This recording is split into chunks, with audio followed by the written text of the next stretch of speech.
Pro kabaddi league 2024साठी Bengal वॉरियर्समध्ये आकाश चौहान यांची निवड।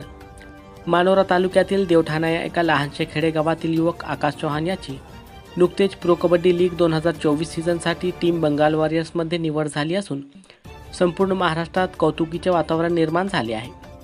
बेताची परिस्थितीवर मात करून आईवडील शेतकरी असून त्यांनी आपले गावचे नाव रोशन करीत महाराष्ट्राचे नाव उज्ज्वल केले आहे। ही समाजासाठी कौतुकास्पद बाब आहे। सर्व बंजारा समाज बांधव यांनी आज नागपूर येथे आकाश चौहान यांचा सभागृह मानेवाडा येथे सत्कार केला व पुढील भावी आयुष्यासाठी शुभेच्छा दिल्या।